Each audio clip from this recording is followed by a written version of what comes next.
Good morning आप सभी को एक बार फिर से भाई जी क्लासेस में आपका स्वागत है।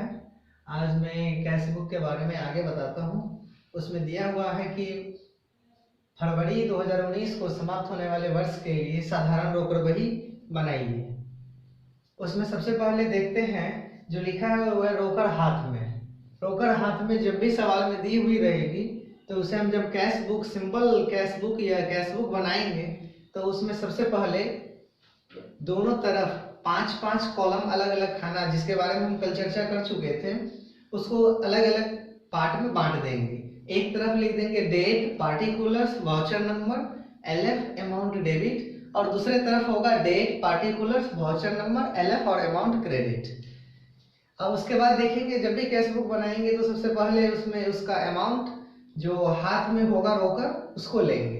तो सबसे पहले देखते हैं बुक में अभी जो दी हुई है उसमें है बैलेंस हाथ में मेरे पास रोकड़ 172 रुपया। तो उसको कैश बुक में सबसे याद रखना है जो संपत्ति का शेष डेबिट होता है। तो कैश बुक जब भी बनाएंगे तो उसकी शेष को टू बैलेंस बीडी यानी डेबिट भाग में 172 रुपया इसको लिखेंगे। उसके बाद आगे जो दी हुई है उसमें है शिव चरण से पाया। तो शिव चरण से पाया तो सबसे पहले इसका एंट्री के हिसाब से बनाएंगे। जो एंट्री में यदि कैश डेबिट में होगी तो उसके साथ ही जो अकाउंट होगा वो भी डेबिट की तरफ ही होगा। अगर कैश क्रेडिट में होगा तो उसके साथ जो अकाउंट होगी दूसरी वो भी क्रेडिट में ही होगी। तो सबसे पहले है शिव चरण से पाया। शिव चरण से पाया तो cash account debit to Shiv Charan account, ध्यान देना है, cash account debit to Shiv Charan account. तो कैश की खाता में शिव चरण आ जाएगा डेबिट में 2500 रुपया से। उसके बाद ध्यान देना है फिर अगला है रंजीत को दिया। तो रंजीत को दिया तो रंजीत यहाँ पाने वाला है, इसीलिए Ranjit account debit to cash account. तो यहाँ Ranjit account debit to cash account. तो कैश यहाँ क्रेडिट है तो रंजीत को भी हम क्रेडिट में लिखेंगे।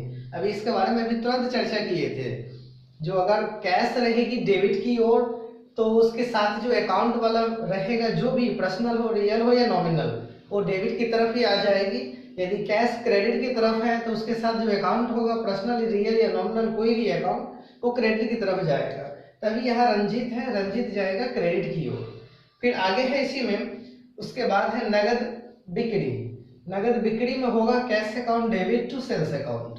तो cash account debit to sales account, तो कैश की ये खाता है और तो कैश की जब खाता है तो उसमें टू सेल्स है तो ये सेल्स को हम डेबिट की तरफ लिख देंगे 600 रुपया से। उसके बाद है नगद खरीदा। तो जब नगद बेचा तो cash account debit to sales account, नगद खरीदा तो purchase account debit to cash account. यानी कैश की कॉलम में परचेज को बाय में लिखेंगे, बाय परचेज अकाउंट 500 रुपया। फिर आगे है उसी में नगद खरीदा के बाद ब्याज पाया, यानी जो चीज हम प्राप्त करेंगे कि अभी ब्याज प्राप्त किए तो कैश के रूप में वो आएगा डेबिट में और टू इंटरेस्ट होगा। तो cash account debit to interest, तो यहाँ कैश बुक में इसको टू इंटरेस्ट लिखेंगे 150 रुपया से। फिर उसके बाद है मजदूरी दी। तो मजदूरी दी तो इसका एंट्री हो जाता है wages account debit to cash account. मजदूरी दिया, wages account debit to cash account. जब कैश अकाउंट बनाएंगे तो वेजेस को लिखेंगे बाय वेजेस अकाउंट 500 रुपया। फिर उसके बाद है नगद बिक्री। नगद बिक्री मतलब फिर से आ गया नगद बिक्री, cash account debit to sales account. यहाँ cash account debit to sales account है तो कैश की खाता में सेल्स को डेबिट में लिखेंगे टू सेल्स अकाउंट 800 रुपया से। उसके बाद है दान दिया। दान दिया का एंट्री होता है donation account debit to cash account, ध्यान देना है। दान दिया का एंट्री होगा donation account debit to cash account. तो कैश की कॉलम में डोनेशन को लिखेंगे बाय में, बाय डोनेशन अकाउंट 201 रुपया। फिर उसके बाद है सैलरी दिया, यानी जैसे मजदूरी दिए थे तो wages account debit to cash, उसी हिसाब से वेतन दिया, यानी salary account debit to cash account, यानी कैश की कॉलम में सैलरी को बाय में लिखेंगे। एक चीज और ध्यान देनी है, इसका शॉर्टकट की, जब भी कैश डेबिट में होगा, ध्यान देना है, जब भी कैश डेबिट में होगा उसके साथ का जो भी अकाउंट होगा, पर्सनल, रियल, नॉमिनल, उसको डेबिट की तरफ लिखेंगे। यदि कैश डेबिट में नहीं क्रेडिट में है, उसके साथ कोई भी अकाउंट है, पर्सनल, रियल या नॉमिनल, उसको क्रेडिट की तरफ लिखेंगे।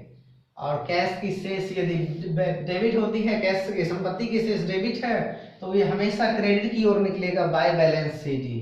तो यहाँ अभी मेरे क्वेश्चन में बाय बैलेंस सीडी निकला है 821 रुपया। और ये जो वर्ष है 2019, ये वर्ष की आखिरी डेट यहाँ लिखेंगे 28 फरवरी, और इस फरवरी है 28, जिसमें निकला 821 रुपया। अगले महीना में इसको कन्वर्ट करेंगे तो मार्च 1 तारीख में आके ये हो जाएगा टू बैलेंस BD 821 रुपया।